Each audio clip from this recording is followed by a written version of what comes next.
Hey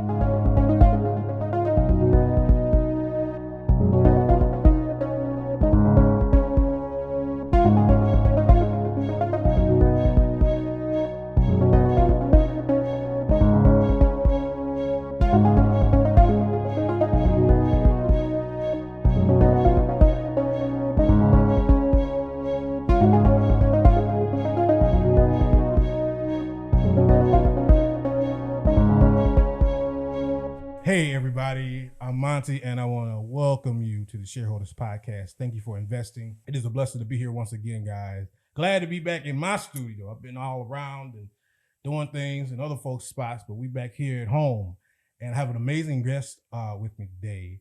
Her name is Brittany Griffin.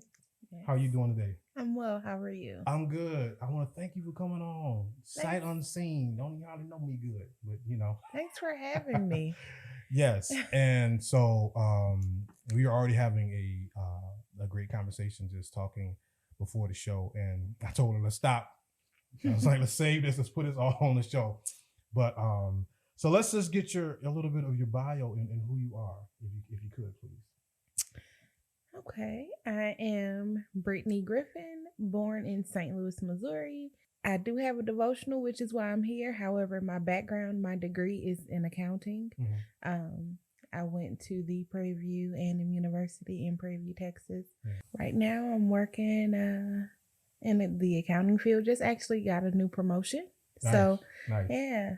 Let me ask you something real quick on the offshoot. This is my business podcast. You know, so pandemic-wise, you gotten promotion then. So how has that been for your profession in terms of, I mean, everybody's been affected in some sort of way with COVID and restrictions and all that. But for your career, how has it affected you at all?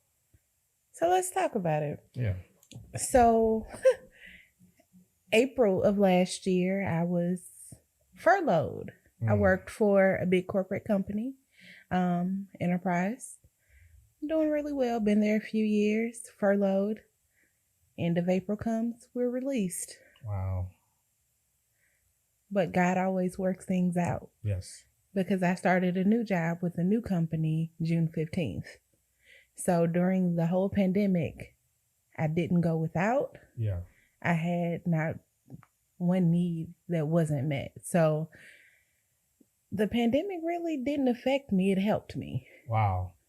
So I want to ask you though, so you said in April you guys were furloughed.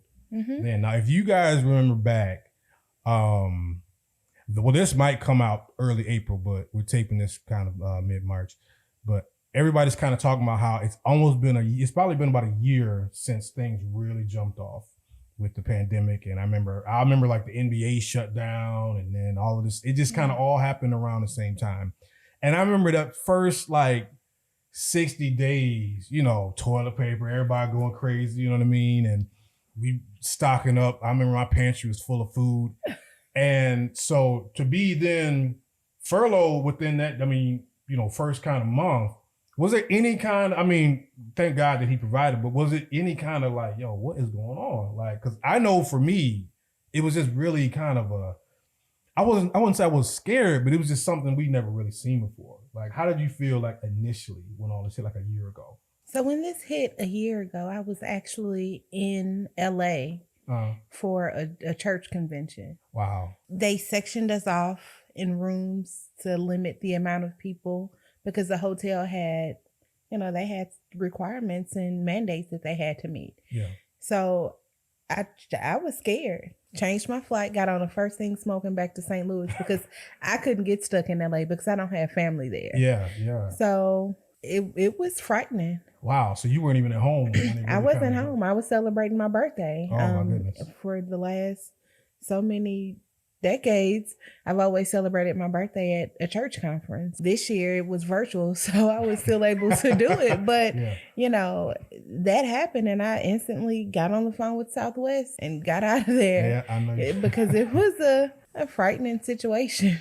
That's crazy. You know, what's funny is my birthday always, we came out of the Church of God in Christ, so we would always still kind of, keep ties. And my birthday was always at the time of the big convocation. So I'm like you. My birthday's in the first week of November, so That's when it usually happens. That's funny when you said that. But the Saints. yeah, you know.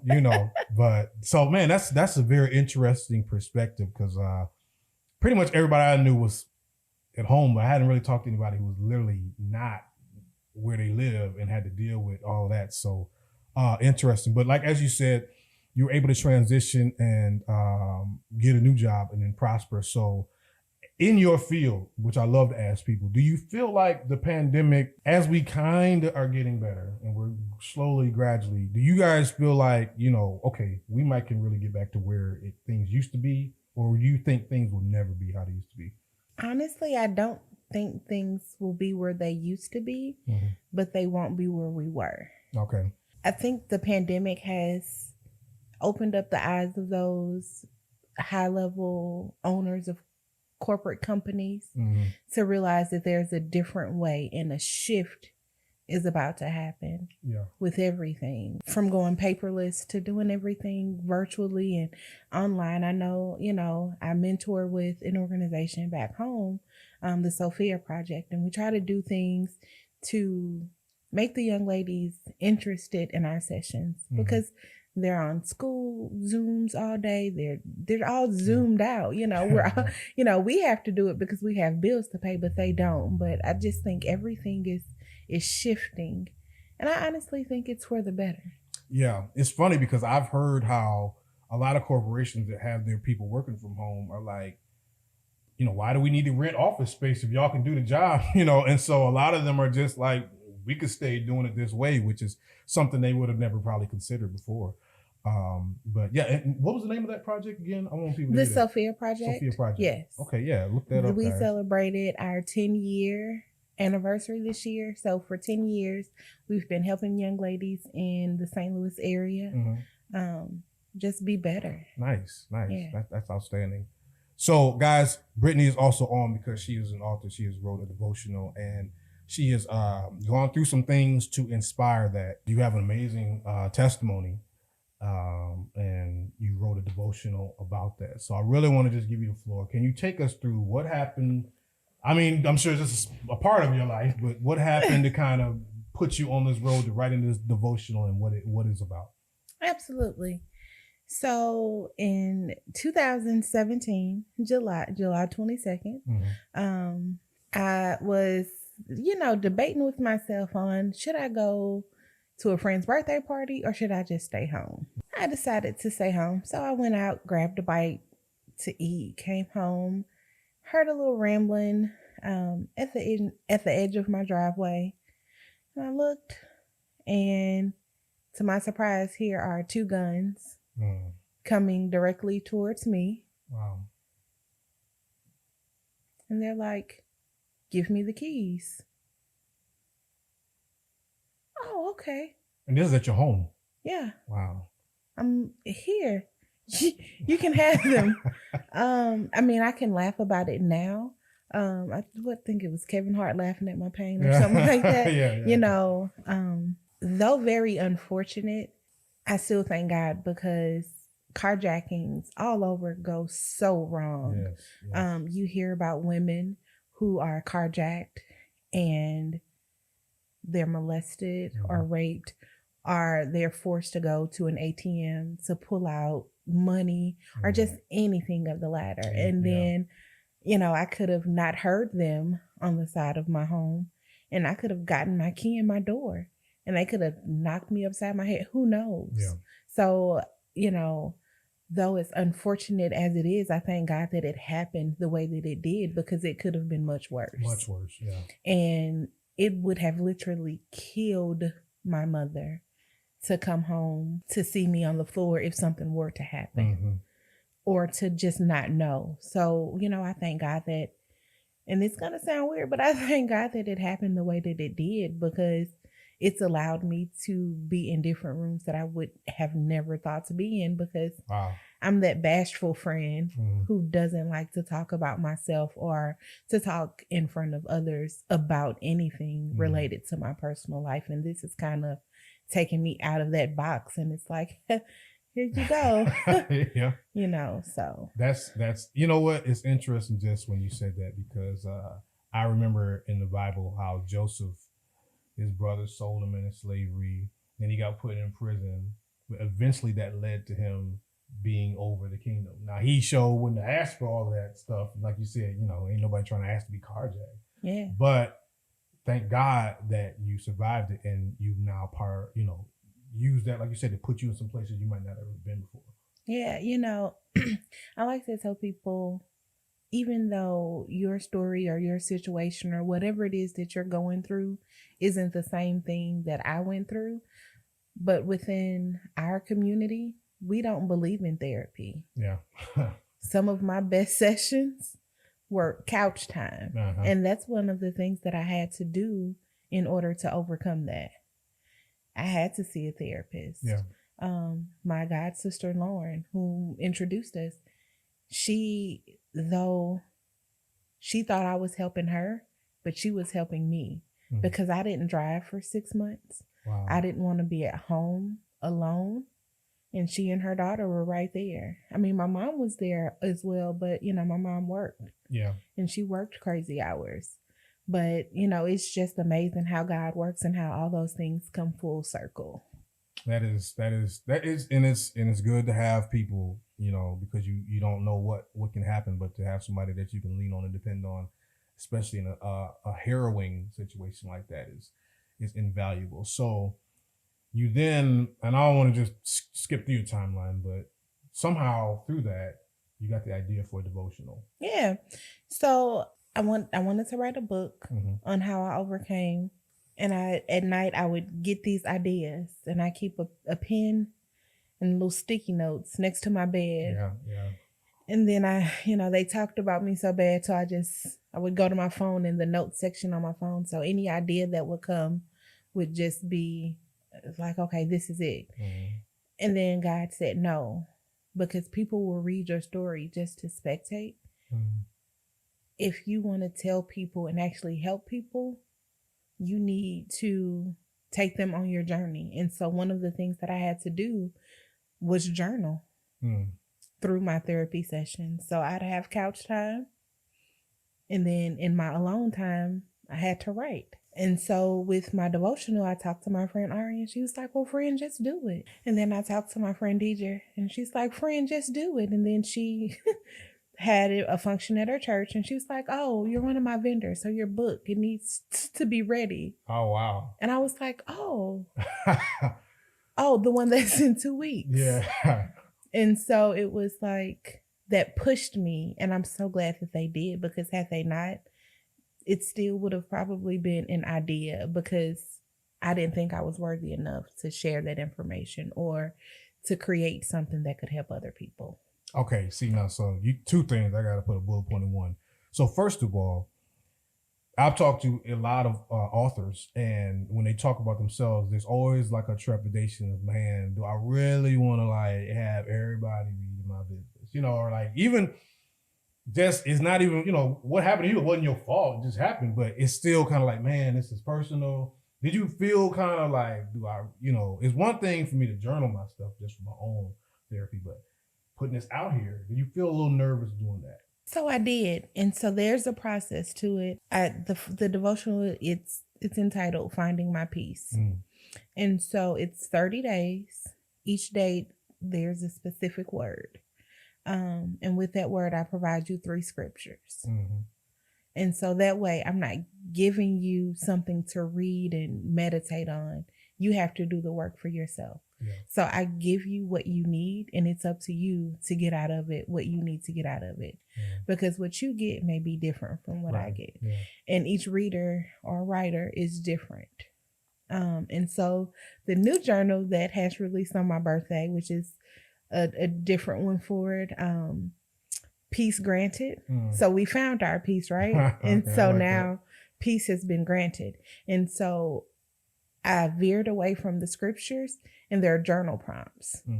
And so you get to select on which day how you want to do your journal prompt. And nice, so nice. I feel like God is all in my business with you, because the next book that hasn't even been released yet will be my actual journal from when I went through. Oh, wow. Okay. So all right. See, okay, so So now listen. let me get to I had two things now, and I love when I hear this. You said that your friend was just like, I got a space for you as a vendor. So, come on with that book. And you were just like, wait, what? You know what I mean? Mm-hmm. Where so many times we have an idea and we but it's like that, that kid on the diving board and need that little push. And now you talking about you on your third, about to have your third one out, to where before you were a little bit nervous. When we talk about turning points, do you really feel like maybe you would have done it on your own, but that her prompting you really feel like that was where, okay, I got to get this done, and that was just kind of that boost, the extra point you needed. Yeah. Yeah. It was because it was there, which is how I was able to do everything and have the books back and printed within that time. I had done the work. It was already done because I self-published, so I didn't go through a publishing company. So. Oh, see, no, I was going to lead in that because I've had different authors say that. So, what's the benefit of you doing it yourself, to self-publish, as opposed to a company? Financially, everything is for you, yeah. But you're in control of, like, you control your own narrative of your timeline and how you want things to go, and you're not on anyone else's timeline. When I speak with people who ask, or inquire about, how to write a book or how to go about it or what needs to happen or what's next or what's this, to me, self-publishing is the best way to go. Because you're on your own timeline, and then you can make sure it's exactly how you want things to be. That's true. That's a very good perspective. So now I want to ask you then now, what has been the response to, well, especially for the first one, because it's your first time doing it. What was the response where, it's just like, here it is, y'all. And, you don't know, like you say, some people might get something out of it that you didn't expect or whatever. How did it feel when you kind of got some feedback? Amazing. Yeah.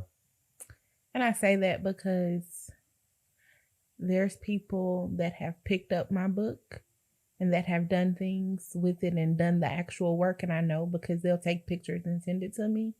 And it's just like, I didn't know that I could do this. Or like, how could you create, you're a genius. How did you create this? And because I have a strong religious background and upbringing, grew up in the AME church, they taught us Bible. And so they taught us those things. So it was pretty much second nature for me to have written it. But it's just like, I'll get emails. I had given one of my devotionals to a colleague of mine who was going through something. And she was like, I need the other one. I need the next one to hurry up and be out because you just don't know. And she's like, I skip around and I do the days I didn't do them in order, but I'm doing them. And she's just like, Brittany, how did you, God must have knew because and it's just like,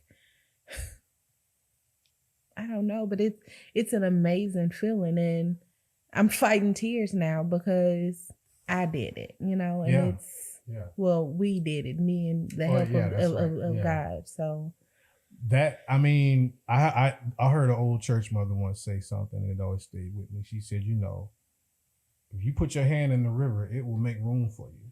It's like, if you take it out, it'll act like it was never there.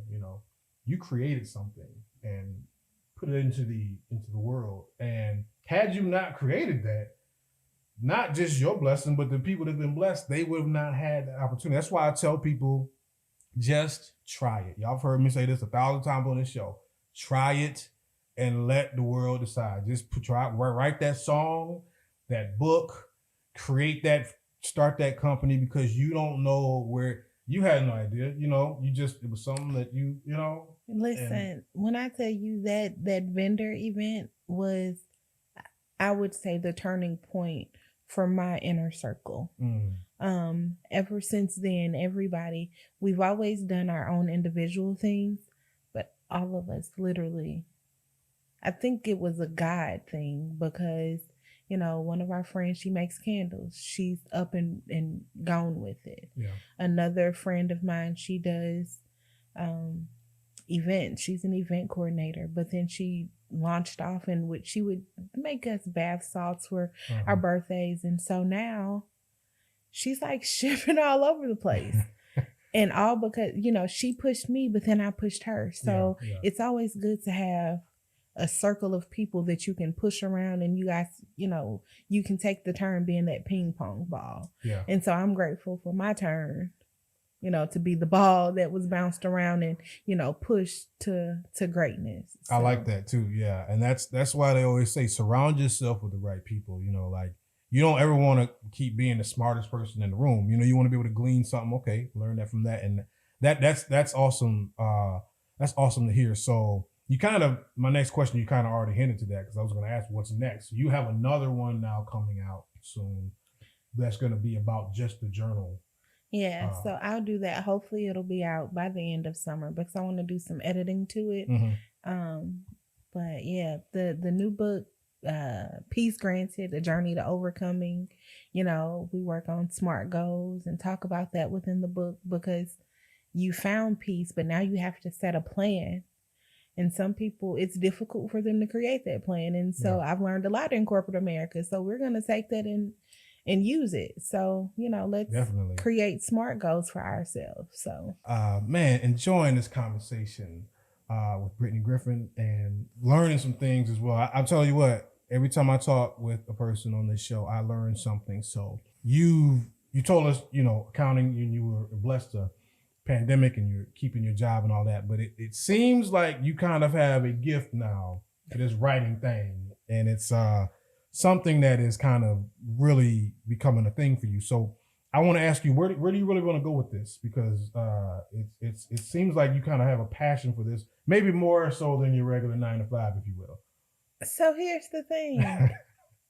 I enjoy it, but wherever God takes me is where I'm going to go. Yeah. Because he's already shown me, when we create a plan that's outside of his, he'll show us different. Yeah. And so I'm here for the ride, ready and willing. One of the things that I have started doing was helping other up and coming authors create their books. So yes, you can kind of say I've started a publishing company, the Peaceful Brand Co. on Instagram. So please be sure to follow. Well, and that was, man, you doing good, because you be right up on my next question. I was going to say, so if somebody was wanting to if they hear this or just come up on you like, man, how'd you do that? I kind of, I had some ideas on that. Like, could you maybe take from your experience, maybe anything that, man, I wish I'd have done this differently? What would be the first advice that you would give somebody, in whether they wanted to self-publish or, but just the writing of it and all of that stuff, all the work that you had to do? What kind of advice would you give? Self-publish. Because with self-publishing, you have everything that you need to make sure that your book is what you want it to be. And so some people, they get fearful because they're like, well, I can't do the editing, or I can't do this. Right. There's software out there. There's Microsoft Word that does editing and does an awesome job at it.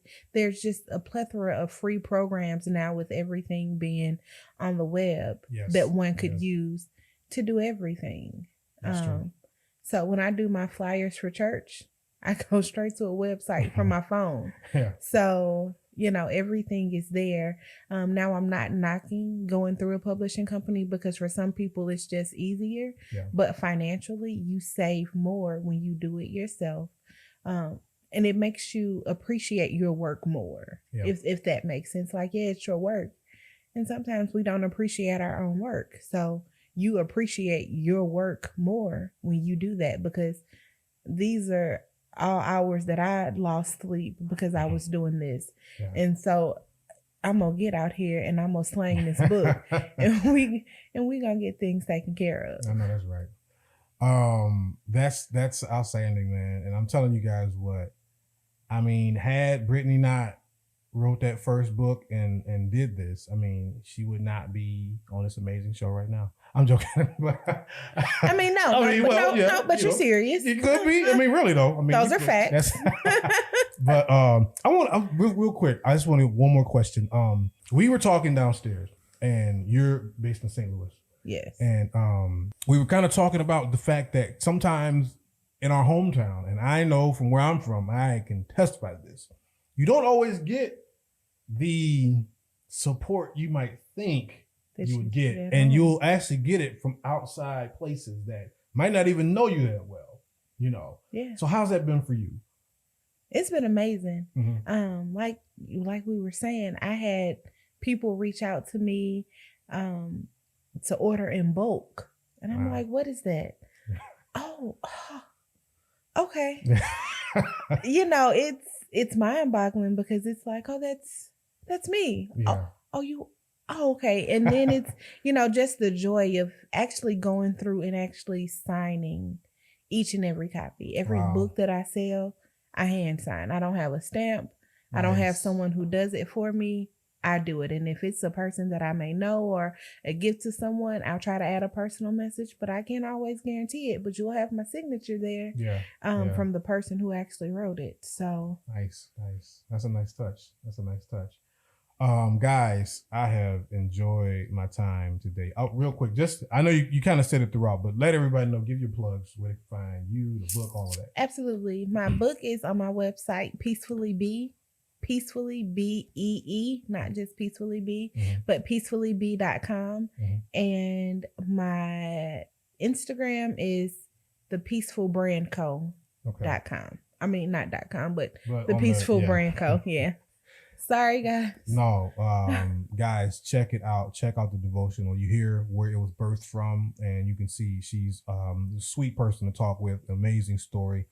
Please support. That's why, man, I don't just bring people on here just to be like, oh, that was nice. Check out, you know, what they're talking about, and it could really be a blessing to you. Of course, you know where to find us, Shareholders Podcast, Mighty Sharp Network. Of course, I'm Monty. Guys, you know what to do. First, I need y'all to subscribe now. We need them subscribers to get up, the support as well. I want you to be blessed on your journey, and as always, stay sharp.